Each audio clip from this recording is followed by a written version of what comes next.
And we're back on the MDM podcast. Joe Morales, Rob Davin, Judah Aloof, and the Italian Stallion, Nick Mascarella back in studio. Welcome back, Nick. Hello, Judah Aloof. Nice Italian Stallion is back. I love the Italian Stallion. He's my favorite. So, I don't know where you guys were last night. I spent my night at the nightcap of the Yankee game. Oh, I thought you were playing Minecraft all day. My bad. No, that was yesterday. Oh, okay, I'm sorry. So, I spent my night there, and I picked the greatest game to go to.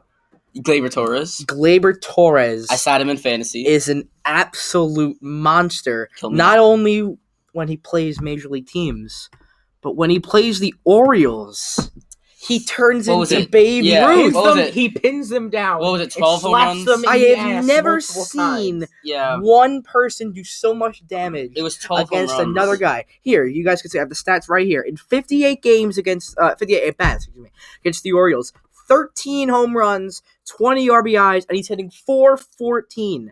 The next closest team he has more home runs to is the Red Sox at 4. You see, like, even without the Orioles being there, he's still a phenomenal hitter. I mean, he's still having an above-average season, but when the Orioles are there... He's 22. I've never seen someone do so much damage against one team. It's amazing. And for a postseason of Chapman, I think that's fair. We got him from just what we got. We signed Chapman right back. I still can't believe that. Listen, that just goes to show you what it means, especially for a team that hadn't won 108 years, but what it means to win a World Series championship. You'll give up everything. I don't think he was a top prospect. I think he was like middle level, maybe 30s, he was like 40s. top 10, I think. I don't think he was. I don't remember. He was number 1 in the Cubs organization. I remember in 2017 when he first came up, he was number 2, missing out to Shohei Ohtani. But still, he has a slugging percentage over 1,000 against this one team. And you know what? Prospects usually don't work out, but this is one of those scenarios where it does. Dude, he's more than a pro. He's already an all-star. He's already an all-star, so I feel like we're talking over you. Robert. You have any opinions? There's nothing for me to talk about. I'm not a Yankee fan. Well, you can still give your opinion on him. He's a Mets. Give your opinion. All right, what do you want me to say? I think He's doing good against the Orioles. It's awesome what he's doing. It's the Orioles. No one has been doing good. So he has the most home runs against the one team. End of the day, you can clearly tell that Rob doesn't like the Yankees. McNeil RBI. End of the day, he doesn't want to have a baseball discussion. I'll have a baseball discussion. It's not about the Yankees. Why not? Because I don't want to talk about them. That's not a good That's not a good talk show attitude. I don't watch them. Then you know what? That's a bad talk show attitude. Shame on you. Exactly. What do you want? I want you to watch Gio Urshela. Jesus Christ, I'm not watching who is now quickly needs to No. be in this lineup. Who? Gio Urshela. He already is Last in the lineup. 15 with all the injuries, but when everyone's healthy, if they become healthy, God forbid they are healthy. Yeah, but when everyone's healthy, it's going to be real tough not to put in the lineup. Last 15 games, hitting 500, 8 home runs, and what this guy was last year was absolutely nothing. Yeah, he was playing in the minor leagues last year. Yeah, he's the Gleyber Torres of the whole entire league, pretty much. He can bat against anybody, and he can hit home runs. He can not only he can play the field too. Yeah, he's a really good third baseman. Much better than Andujar. Right now, I'm putting up against any third baseman in the league defensively. Defensively, not average. He's breaking out.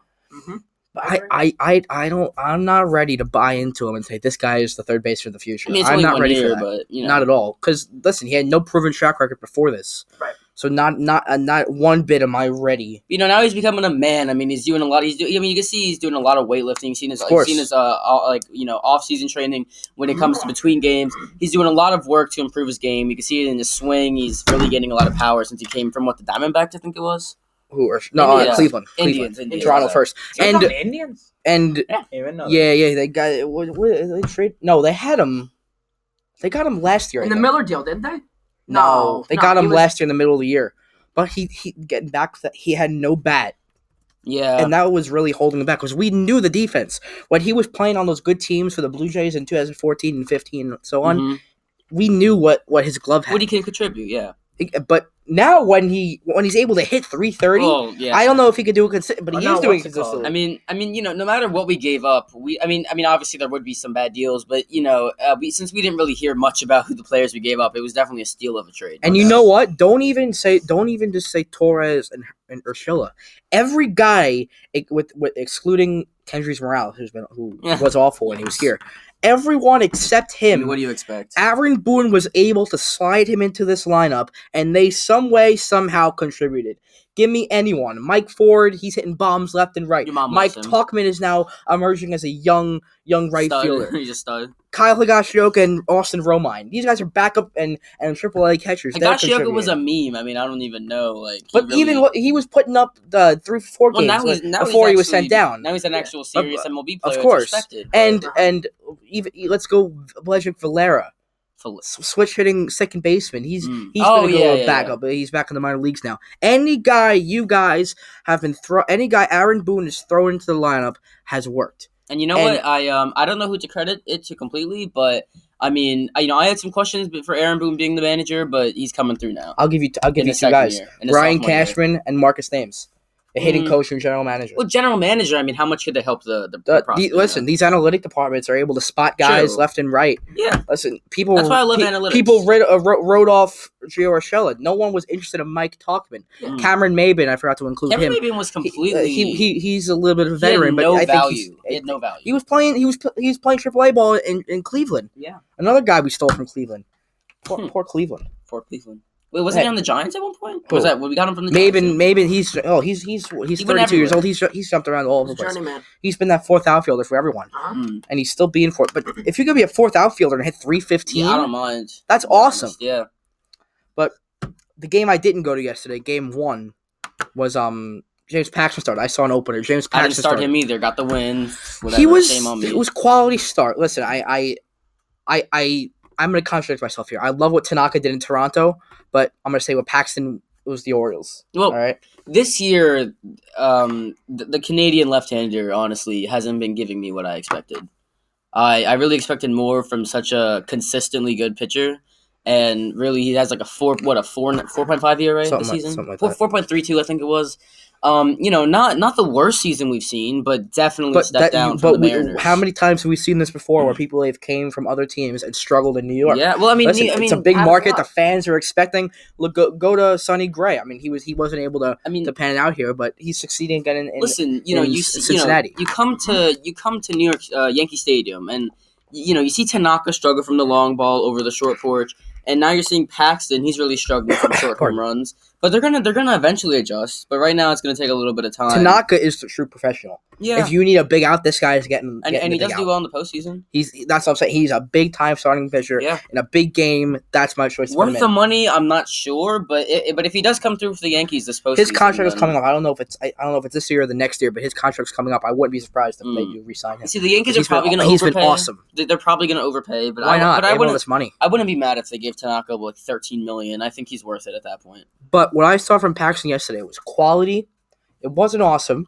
It was quality, but I still need more from him. But it's a he's step been in the great right over direction. He's had 3 great starts. To me, it was a little bit of a back step. But even though only giving up 3 runs, I want to see a little more from the Orioles. Don't forget though. I mean, he did have a really good start against the Red Sox and the Orioles last week. Yeah, I think it was 2 runs, and then now still had a quality start. I think it's still a step in the right direction. Build up his confidence, and maybe eventually he can pitch even better. I don't want to see. I don't care how many runs he gets. The Orioles, I don't want to see a lot of runs. But in a regular game, if he has his stuff, if he has his off-speed pitches working, that's kind of a win-win in my book. I mean, he's an all-around great, really good pitcher. It's just whenever he has his stuff, whenever he's on, he's on. He's one of the best in the game. Yeah. And Justice Sheffield, who's playing well in Double-A for the Mariners, I think it was a great trade, and it's going to work out for both teams. It didn't hurt either team. It really worked out. Listen, the Mariners. I like what the Mariners have going. They got a nice little farm system. I don't expect you guys to know a lot of Mariners, but they got a little bit going, and they're going in the right direction. Yeah, this is where we shine. They're going to come in for the Mets portion. And one last thing on the Yankees has been Aaron Judge not living up to his expectations. I haven't heard from him. I'm really happy. Listen, he's not breaking any numbers right now. He's going to have trouble hitting 20 home runs this year, and I part of me believes he's hurt. But because he's played hurt all the like last year and even the year before that, the entire second half of the year he was hurt after the home run derby, and I still believe him on how that he's hurt because he is such a great player, and when he's an MVP when he's on. Well, so knowing how stacked the Yankees outfield is on paper, whenever everyone's healthy, Aaron Judge he doesn't really so. He makes sense because, he's a great player. Who doesn't want a great player in their outfield? Great defensively, too. Yeah, exactly. I mean, he has an amazing arm. Best arms in the game. He's if I had to compare him to one person, it'd be Bryce Harper, but way better. I mean, I honestly, he's just great all around. But I need more from the bat with him, though. Yeah, Listen, I wouldn't say trade him away, but he's absolutely. Whoa! I'm not getting to there already, but I'm saying don't do that. But they need more than an outfielder right now. They really need someone to pick up the team in the pitching which department. Is why I believe But it's already past the trade deadline. He's hurt, okay, and the slump. Listen. He's still an impactful player when he's at the box. Yeah. Pitchers aren't going to just avoid him because he's slumping. If he gets a pinch, he's still going to drive it. But when you're in a slump like this, it's really noticeable. And I don't know what his average is I think he's at 270 around there. But again, he's going to have trouble getting to 20 home runs a season if he keeps this up. And we've seen him struggle in the postseason too. Last year, went on an insane cold streak for the whole entire second half. So. We could, we could really see surprises coming up, but at the same time, we could see a lot of disappointment. We're going to take our first break here on the NDM podcast. Joe Morales, Rob Davin, Judah Loop, and Nick Mascarello. When we get back, Mets, football, and something interesting at the end. Here we go again. Snow, ice, and freezing rain. Be ready with a new set of winter tires from Town Fair Tire. We stock Michelin, Goodyear, Bridgestone, Firestone, General, Uniroyal, Toyo, Yokohama, Continental, Pirelli. Every name brand at the guaranteed lowest price. Get to Town Fair Tire today and drive with confidence this winter. Because when it comes to saving your money on name brand snow and all-season tires, nobody beats Town Fair Tire. Nobody. Name brands at discount prices. Town Fair Tire. And we're back here on the MDM podcast. Right. Joe Morales, Rob Davin, Judah Aloof, Nick Mascarella. And second segment, we're going to shift over to the Mets, who going into Tuesday, right? It's Tuesday? Yes. Going into Tuesday, 61-57, 8 games back of the Braves in the division, only a game back in the wild card to, I think, St. Louis and Washington. I think. Rob, isn't that something to celebrate? Mets finally over 500? Are we counting Milwaukee? Milwaukee. Well, I mean, who doesn't count Are they in it right now? Are they in it? Yeah. I mean, who? They're in the wild card. They're like 61 wins, 62. I don't know what the exact standings are, but I know they're a game out. Mm. Well, so, I mean, Yellow's just carrying that team. But even whoever's in the wild card, however many games out they are, it's still amazing what they were able to do and turn this team around. I mean, what were they, 11 games under couple weeks ago, and now are in the thick of a pennant race. And I'm a Met fan. I'm ecstatic. I'm ecstatic right now if I'm a Met fan. Yeah, I'm not a Met fan, but I'm still ecstatic, and I'm not even a Met as a fan. Yankee fan who watches the Mets every day. It's amazing what they do. With me or the Mets? I'm impressed with everyone. I'm having a great time. I thought you were impressed with me. But yeah, I'm very impressed with the Mets, what they've been able to do. It's really, it's awesome. It's really awesome. They're spinning miracles. The good old Big Apple miracle. I like it. And part of the turnaround, this goes from the players to the coaches, was 83-year-old Phil Reagan, the pitching coach, who we all laughed out. And you can throw out your age jokes now, but this guy, he knows his stuff. I don't even know if they're going to be able to fire him, and he's probably going to die before they can fire him. But anyways. Jesus Christ. That goes far. It's a little bit far. I mean, I'm sorry. It's 3-1 now. Freddie Freeman hit a single. It's 3-1 now. Great. So Max Fried. So not a good start for the Mets in Atlanta, but still only a game out, 8 games out of the Braves. It's a big match. So it is a big match. It was division. If they sweep the Braves, they're this can dictate 5 the whole games year. out. I mean, this series is a good control of the year. They still got a lot of. I mean, like it really swings the record. Give it until September. They got Kansas City this weekend, and then they got Philly. Philly's dead. They're awful. But you know what? Kansas City, that's a big chance for the Mets. They need to get 3 from them. Right. I mean, was it a 4-game series? 3-game series. They need World Series rematch. They need to get 3 from that series if they want to remain competitive. Yeah, and Salvador Perez isn't even healthy. Oh, here we go. Wild card standings. It's the Nats and the Cardinals. Nats Cardinals on top. Brewers a half game out. Mets 1 game out. Yeah, so it is. Brewers Has Andrew Miller been doing good recently? No. I think he's pitching to like a 3-something ERA. So not absolutely. He's not closing. He'll be better. He's not the top. Not the top. Listen, he had that one good year with the Yankees, and it was the great year to have him too because we were able to trade him for all the prospects. Clint Frazier was the main guy, but so Phil Reagan, according to the players, is the guy that helped them turn around. The vulture. Was he on the '69 team? No, he was not. Yeah, he was. No, he was a Dodger. I feel stupid. Yeah. So that's what the players are crediting, but his touch isn't working on one guy, Edwin Diaz, who continues to struggle with the home run ball and can't be trusted in these big situations. I was not expecting this. I was expecting another best closer in the league performance from this year again, but he is not coming through, and it's really surprising. And you know what? Even after he came in the 8th inning, down 1 run, not the highest pressure situation, He's still struggled. I'm still seeing some life in him.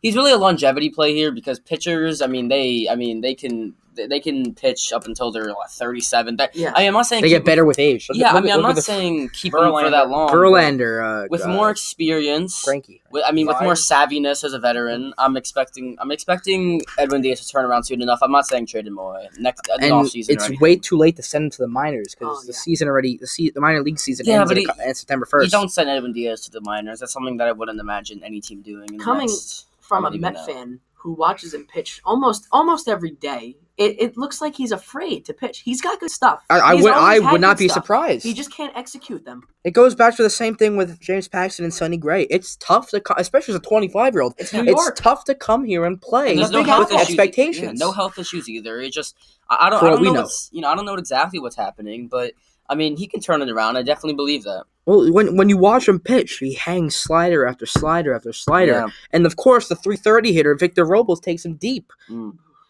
He can't be trusted in these situations, especially against a team that you're trying to chase down. Any situation at this point, he's a walking tape. But the Mets did take 2 or 3 from the Nationals, and that, in my book, was a plus. They need to get 2 or 3. That's satisfactory. And the one game they should have won was Sunday, but they didn't. That was the DeGrom day, and Jacob DeGrom, I don't know what he was thinking running the first Sanchez, base. Right? When Jacob DeGrom and Pete Alonso that made was those errors, such a terrible play. That was DeGrom's fault. And everyone's blaming it on just an error. It's another Mets error. No, that was DeGrom's fault. I don't know what he was doing, hesitating on his way to first base. If he's running like he always is, the Mets are out of the inning. Mistakes happen, but this was such a big mistake. It can't be overstated. Cost him the game. It can't be first inning. It can't be overstated. That was such a huge mistake. It bounced off his glove, went all the way to the backstop, and then made the throwing error to home plate. That was Wilson Ramos' fault. I'd say you should be able to pick that. Close your glove, maybe. Yeah. But overall, come on, that's a huge error to be made. I'm a baseball player. This happens a lot also. You're a catcher too. Yeah, but it's just such a huge mistake, and it can't be overstated how big of a mistake that was to cost the Mets the game. That was the game that you had to win, and they couldn't hold the lead down because the day before Seth Lugo went 2 innings, and that's a huge power move. But that would be we're the Mets, we just swept the Nationals. That would have been huge for them, of course, and especially for a team that's in the wild card. That I think that puts them in the wild card if they would have won that game. But again, Lugo was not available. A half game out of the top wild card spot if they won that game. Imagine Citi Field hosting another wild card game. Exactly. Lugo's impressing me, man. Lugo is giving me everything I want out of a reliever. And he was unavailable because he went 2 innings the day before, which kind of stinks. Gave up the home run to Juan Soto. He is the only guy that they can trust in this bullpen. Aside from Justin Wilson, who's been great, but he's a lefty. Yeah, no, he's been good. And Familia looked really good. Struck out the side. Hey, surprise, surprise. I'm just 15 pitches. I'm just really waiting for that one inning, that one 2-3 inning stretch where Edwin Diaz just starts turning it on and he can start getting into it. It may not be this year, but it may have to happen next year. Yeah. I thought the All-Star break was a perfect time for him to regroup and rethink. Take some time off. Exactly. He I don't think he made clear the his mind. No. He didn't make the All-Star game, so. Have you seen how much hate he gets on his social media and stuff? No, Diaz. Last year? This year. I don't think he was Definitely not on All-Star. Joe. So he had that whole week to rest. Have you seen how much hate he gets on his social media? That All-Star week. Well, Met fans are allowed on Twitter. I just because I'm a horrible person. I like to scroll through the comments on Mets Twitter after losses, and every day there's someone new to blame. Fire this guy. Fire this guy. This guy sucks. This guy's great. They should do that though. They should fire. Start new. Let's get an expansion team out. The Mets sometimes play worse than expansion teams. Yeah, which they should be. They are. Would you guys be opposed to Familia being the new 9th inning guy? I would be opposed to that. Yes. Yeah. You would? He's too inconsistent. He has not shown. He had one good outing. He has not shown. Okay, he's been looking good the past month or so. Diaz was the closer last year too. He has not shown me one good thing this year. What? I'm just saying, I don't think that. I think Lewis should be the 9th inning guy, obviously, but Familia is not very consistent in his work. No, he can't be, because and the excuse that Familia has been a closer doesn't mean anything. Lugo has been better than him this year. Giselman was the closer last year too. That was a nice little committee with Seawald and Blevins. Yeah, they're gone. Blevins, I think, is a free agent still. He's retiring. He's retiring? He's 37. Like Chandler Canizaro, who we'll get to in the next segment. This is the MDM Podcast. Joe Morales, Rob Davin, Judah Loof, and Nick Mascarella. And we're back on the MDM Podcast. Joe Morales, Rob Davin, Judah Loof, and Nick Mascarella. Third and almost final segment, we'll get one more after this, is football. Jets and Giants have been kind of quiet, aside from them signing a cornerback. Nick, you want to break the news? Mark Cooper. Where's he from? Mark Cooper. He is from the Detroit Lions, and I'm pretty sure he played a good 3-4 seasons with the team. It was either 3 or 4. I remember watching him in 2016. And they've struggled with injuries at the cornerback position. Cornerback, not definitely. So Jets. it'll definitely attempt to patch the wound and waiting for got to come back. Marcus Cooper. Marcus Cooper, that's right. His name was slipping from my head, but they also signed a tight end named Nick Truesdell. Is he related to Jacob Trouba? Is he a tight end?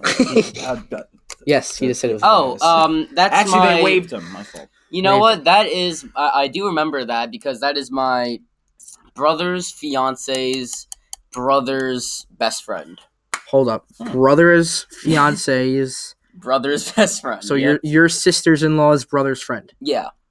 Got it. Yeah, really? Best friend. Yeah. Get him to come on here. No, yeah, man. I'll make some calls. Don't worry. Jets play Thursday against the Falcons. Giants play Friday against the Bears. And with the Giants, Golden Tate lost his 4-game appeal to taking a fertilizer drug. Not fertilizer. Is he a woman now? Fertile, not fertilizer. Still, is he a woman now? Do you have to be? Hey, no, he was trying. Listen, I feel bad for him. Listen, I feel bad for him. He wanted to have a kid. Maybe I don't know what problems he has. It's a little bit embarrassing to go out in public and just be like, "Yeah, I can't really." The thing is, he admitted to doing it. I feel that's why I feel bad for him. He has a great reputation. He has done nothing. But listen, these things are banned. They're banned for a reason. You can't do it. So. But then you come to the fact where, say, someone like Tyreek Hill breaks his 2-year-old son's arm. That the NFL. Listen, I'm not. Well, allegedly. No, it was proven. It's on video. Well, it was audio, obviously. But I don't understand how long was he suspended for? Not at all. He wasn't suspended at all. See, you can argue he was going to be given a suspension, but then they just got rid of it. The lofty expectation. This goes to show how they want their stars to play every week. Yeah. So Golden Tate loses his appeal. He'll serve 4 games starting week 1. Number 2, Dak wants his money. Preseason. He can't play preseason either. He can play. He can play preseason. Yes. That's good. Unless he get a little practice from. He will never get a ball thrown to him by Eli Manning. Dak wants his money, Nick. $40 million, which is absurd. He doesn't deserve it. It's terrible. Can you name quarterbacks that do deserve it? Breeze, Brady, because you need to keep him. Phillip Rivers. Well, he got his extension. I don't think Rivers deserves 40. Mahomes now. 30. Mahomes could. He's still on a rookie contract. 30. Maybe Sam Darnold in the future. Maybe Darnold. Give it a couple years. Yeah, give it a couple years. Daniel Jones. What about Daniel Jones? Where's the respect, Daniel Jones? I'm not giving some respect, but he hasn't shown enough. Hey, I'm kidding. Let's get on him. Got a perfect drive, okay, against Jets preseason defense. Okay. Get hype, but take it with a grain of salt. I understand, but it's not like. Yeah, but you're acting he justified the 85 Bears. Yeah, but no, shut up. You're acting like he didn't put the ball on a perfect trajectory right into their hands and read the defense perfectly. Yes, it doesn't matter. He did. Yes, it was against NFL players, okay?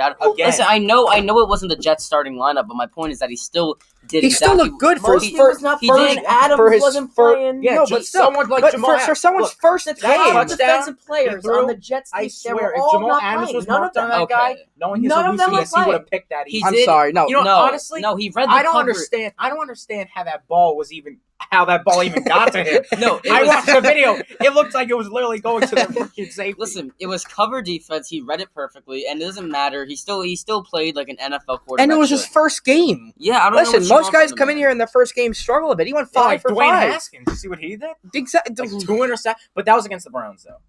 Oh, preseason Browns. Listen, which are much better than the preseason Jets. Okay, thank you. Judah, you were for Haskins. What do you think about that? I mean, I was for Haskins, obviously. I didn't really care. I mean, listen, I cared, obviously. I wasn't like, oh my god, I'm gonna flip my chair. We drafted Daniel Jones and Dwayne Haskins. but don't worry, I bleep myself. But I didn't like that he went to the Redskins as a division rival, but it's okay. We got Daniel Jones, and he's showing some life, and I like that. And honestly, he's proven the haters. I think the whole Daniel Jones craze isn't what I don't think it. We touched on this last time before, but I think the round 16 pick that they got should be more focused on seeing that. Dexter Lawrence. We literally traded away Odell Beckham for a round 16 pick. Pick 16. Wasn't it? Pick 16. Yeah. No, not round 16. My fault. What are you talking about? This isn't fantasy. Yeah, for a 16th overall pick. Yeah. They should have gotten so much more for him. Odell wasn't doing much with the Giants. They could tell that we were kind of desperate. He's Odell Beckham Jr. Yeah, he's Odell Beckham Jr. It doesn't matter. Every single team could tell that we were desperate to trade him away from the Giants system. I could tell. Well, why was that? We literally just paid him. I know, but he wasn't doing anything. What do you mean he wasn't doing anything? No one said Gettleman's smart. But he didn't fit into the system. Gettleman hasn't made a right decision in forever. His best decision was to start from scratch. Well, now we don't know. But now we trust him. Yeah, but what? This is way overdue. I know we're already a month after, 2 months after the draft. But I don't understand what he was thinking, Gettleman. I mean, you could have got Ed Oliver, and you could have gotten Daniel Jones later. But Ed Oliver. And then he went on to lie. Got Josh Allen. Yeah, Josh Allen, not Ed Oliver. Josh Allen. That's what I meant to say. And then Gettleman went on to lie about it. Buffalo? Yeah, this really bothered me. We talked about that last time. Again, it's way overdue. But you could have gotten Josh Allen, and you could have gotten Daniel Jones. Instead, you just went. You could have got a 2-for-1, but instead you just went with Daniel Jones, and that's it. I hope he gets the last laugh, and I hope Daniel Jones turns out to be the next. Well, yeah, Gettleman said that he thought a few teams would have picked Jones before the. That's what we're talking about. I don't understand. I don't get it. Nobody watched. Why couldn't he just say this is my pick and move on? I didn't understand that. He was ranked below Haskins, not Drew Lock. I don't think so. I love Drew Lock. I love Drew Lock. He went to the Broncos. But yeah, actually, come to think of it, I think he got drafted very late. Who, Haskins? No, Lock. Oh, what pick was Lock? I think it was round really? 2, yeah. 50th. Well, he had a lot, but he came out. He didn't do his whole entire college. I don't think he went for. I don't think he did senior year of college, but But yeah, no. I mean, Gettleman was just wrong. It didn't make sense. Yeah, it didn't make sense. But why won't they fire him? He's been awful. Rob, okay, you need to give him a chance though. Give him a chance. You're being a basic Met here. He's trading the stars away. It's been like 3 months since he's had the job. When they hire him? When did they hire him?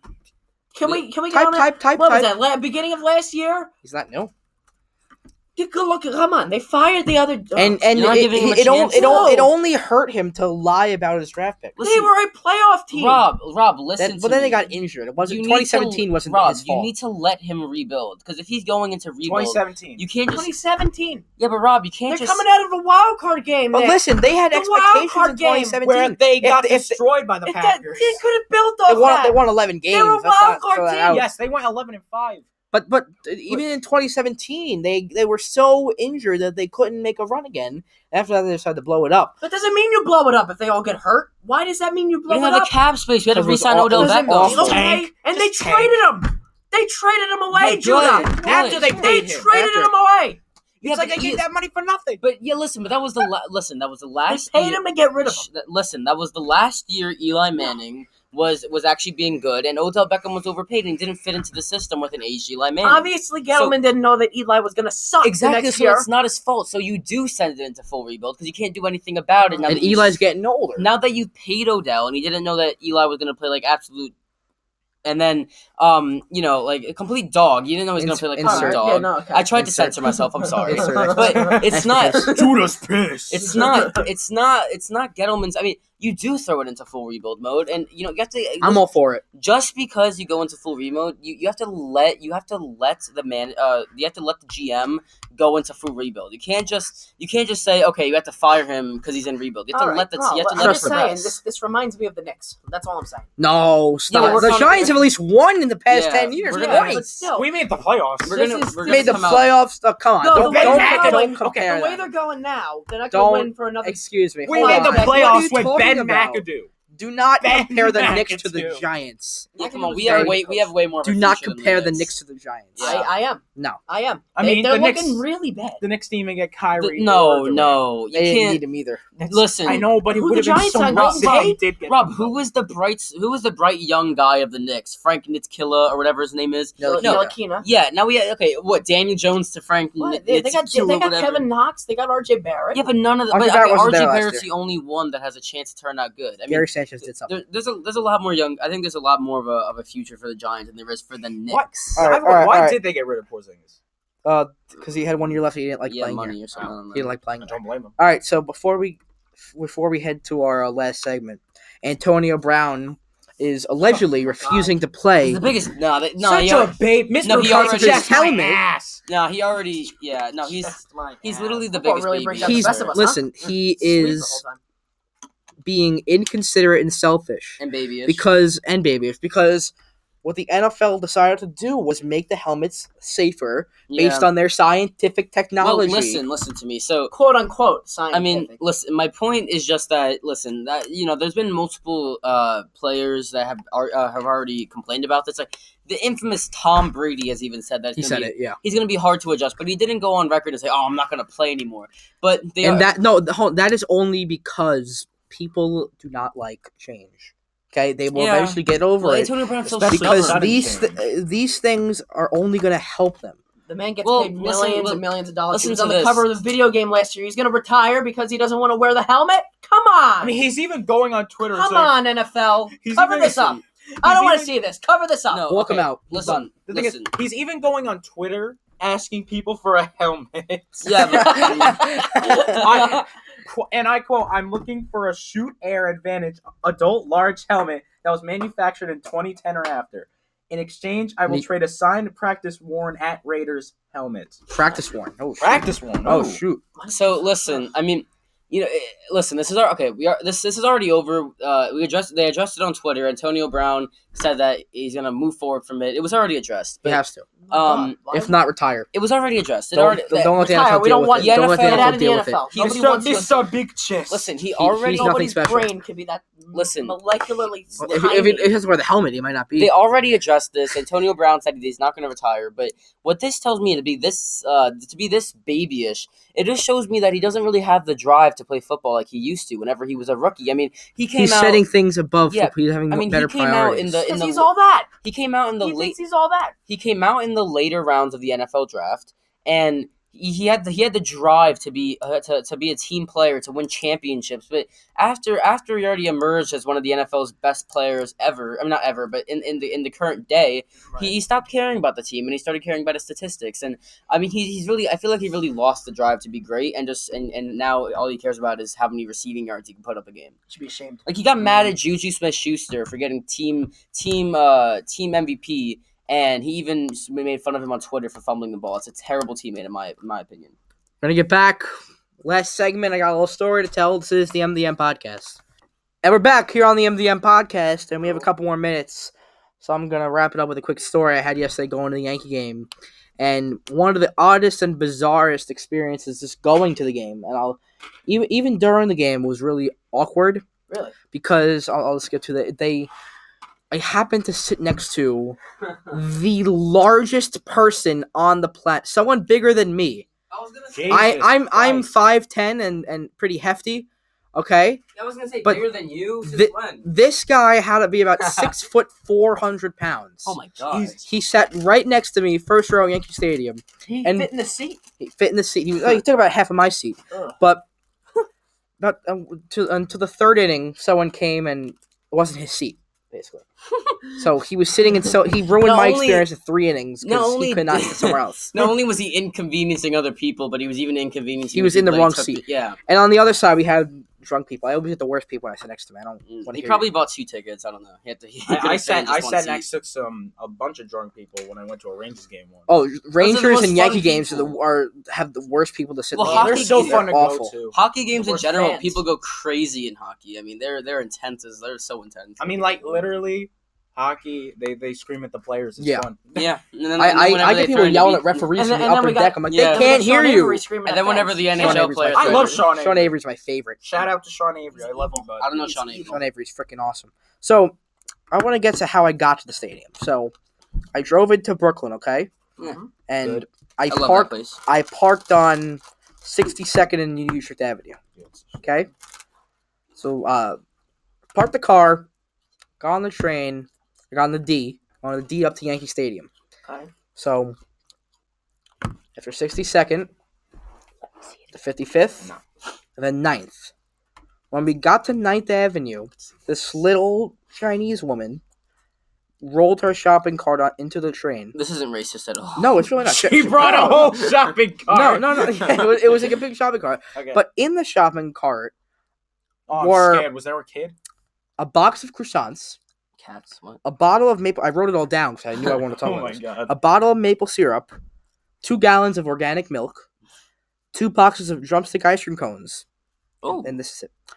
252 servings of flour. Oh, God. Just in a huge bag. How do you know it's exactly 252? It's written in big black letters. Oh, she had a huge bag of big thing of flour. Where? And she's sitting on this D train right in the middle of it. Well, I mean, hey, with her flour. A lady's got to have some flour. And she was this little lady. She looked older, but she was this little lady. I guess she can't afford a car. I mean, I don't blame her. If you come to think of it, like if she bakes, it takes a lot. What the hell is she baking with croissants, milk, drumstick ice cream cones, and syrup? Well, it's not like everything she buys. I mean, that sounds like I think she was gonna go home and making some weird witch stew. I mean, that sounds like heaven to me. I mean, you got ice cream, you got bread, you got croissant. I mean, that just sounds so good to me, to be honest. So I'm riding on the train.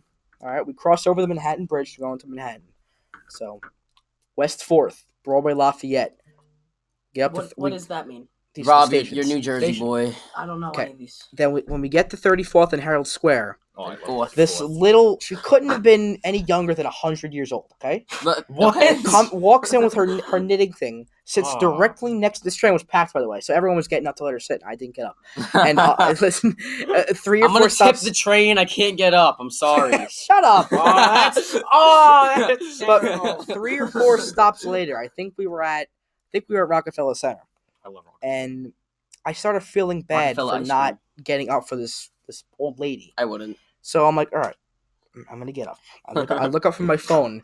There is not an inch to stand. Oh my God. So now I'm looking like the biggest you-know-what on the train by not letting get to not let this lady sit down. Oh, sorry, you were trying to censor yourself. So the entire ride there, we get to, where were we? I think we got to 125th now. So this is There's 125 streets in New York City. It was way more. This train goes to 205th Street. It's like 420, man. So finally, when she got on at 34th and Herald Square, at 125th, I'm the other side of me is my friend Dante. I said, Dante, I can't sit here. Can we please get on another train? I can't take all these people. Mm-hmm. We stuck it out. We got to the stadium and. That's what happens when you took the subway and you took a dump in Yankee Stadium. I did. Best experience. Were you able to tell how many Yankee fans or at least people attending the game were in the subway? There were a lot. Well, everyone that wasn't going to Yankee Stadium got off the last stop because it goes 59th, 125th. That's the biggest gap in the entire city. Yeah. 155th. That's the Polo Ground stop on 8th Avenue, and then after 155th is 161st, which is Yankee Stadium. Mm-hmm. So everyone that's not going to Yankee Stadium or Uptown Bronx gets off at 155th, and the train was still packed. Wow. And then it emptied out when it got to 161st. Well, if any of you guys seen Joe Morales on those exact streets, since considering he literally told you his whole life story right there, if any of you guys saw him there, then just let us know because it would be very fun. I'll be happy to do nothing. Yeah, they literally just told them exactly where you were for the whole entire day. That's great, Joe. What, they gonna come find me? It was yesterday. Yeah, but how did you literally go back in time? You were literally logging all this in your diary. Oh yeah, my notes on my phone. I was small amazed. Asian lady. 252 gallons. Let me just write this down. Of flour. I was gonna get a picture, but there were so many people I couldn't get. 252 gallons of flour. Gallons. What could he? No, serving. Sorry. Servings. What could she be doing with 252 servings of flour? Who doesn't How much flour is in a serving? Listen, I would love to be a small Asian lady carrying that much flour. She got off of Chinatown. She gave me a Halloween costume idea now. I'm going to be a small Asian lady carrying 500, what was it? That wouldn't 252 well, servings. I guess like that, she didn't want to go back shopping forever. That was like she was calling it quits after that. Okay, so it's 1 cup. Is a serving? It's just a serving. Which when you so you get 200 cups. Some baking recipes call for like 3 to 4. So he would know. He's in the smart culinary high school. Where you were good on the now, but who cares? You weren't here. I made some cookies. They were good. Good for you, Italian stallion. Could that be a year's worth of flour? It could be. It depends. How much do they use a lot of flour in Asian cultures? I mean, I don't know, but if that lady was my grandma, then I'd just be going for cookies every week. Well, it also matters. You think that's like only a week's supplies for her? Probably. Every week she gets 2. It's a lot of flour. It's my small Asian grandma that cooks cookies. It's probably Asian desserts. Yeah. I don't. Asians. They do fry a lot of stuff. They do. Yeah. Everything is from you know what? You got an egg. You got a flour. You got an egg. You got a flour. Maybe she owns her own. Maybe she owns her own restaurant. Flour. That's probably she owns her own restaurant. On the subway? Oh, Moki. No, it's somewhere in Chinatown. I forgot. Moki. It's like this dough. Oh, it has ice cream inside. Yes. Oh my dude, that's Japanese. Moki ice cream. Oh my dude, I've seen that. That needs a lot of flour. She was Asian. Yeah, but what is she gonna do with drumsticks? I mean, she was Chinese. Sorry, she was Asian. Why does she have drumsticks? It's good though. I know, but they don't like each other. I've heard of that. They don't like each other. Maybe she works in a the Asian cultures don't like each other. Maybe she works in an ice cream truck in Chinatown. That's the best possibility yet. She owns her own ice cream truck, the 93-year-old woman. She's got drumsticks just in case nobody wants a stupid ice cream. May I bring up a point of news? Hong Kong is currently having a literal purge. Oh. What, they're not eating? Oh, no, they're killing people. They're not eating. They're not killing people. They're not having a literal keto diet. They're having a literal purge. They're not eating. Purge is when you kill people for yeah, not eating though. What I'm saying, purge is the movie. Purge is when you throw up. What happened? Purge.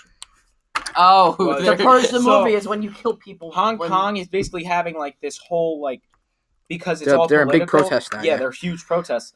They're called like the white shirts or something. When did this turn into a political podcast? I don't know. We can go on Fox News. Black. Sure. That's what we're great. No, so it's basically like a bunch of Asians. Black Hand. The Black Hand killed Ferdinand. Oh, this is really. We don't want to get political. This is not for the podcast. No, but I don't think. Nick, shut this off. This non-Christian I want to go material. on about how the people in Hong Kong are beating others. You can add on. Just add on. Just say Hong Kong's having. So Hong Kong has this group named it's something about white, and they have white shirts. And what they're doing is they're going around with like sticks beating people. Nice. That's awesome. I know, right? I'd love to do. No, that sounds like my grandma when I'm being a bad boy. Here's some footage. I mean, that seems. They can't see it. They can't see it, but yes, there's people beat. Oh, cool. There's people. There's going about their day. No offense, but it looks funny as hell. It's a wooden spoon right to their behind. No, that's like a literal stick. God, it's like metal of something. One of them had an umbrella. Take this, you other civilians that have done nothing wrong. One of them had an umbrella. Take my umbrella to the face. Anybody got anything else to add? No, we've already. Okay, I think that's pretty much it. We're gonna go watch the Juan Soto is the best player on the Nationals. You guys want to plug your best social media? I'm a rapper. My best social media. I don't know how many times I host Toes on Instagram. Judah? You already know me. I'm the rapper. Who cares? No one knows. At SMARTS1012. And I'm Joe Morales _. This has been the MDM Podcast. Joe Morales, Rob Davin, Judah Aloof, and the Italian Silent Mascarella. We're tuning out.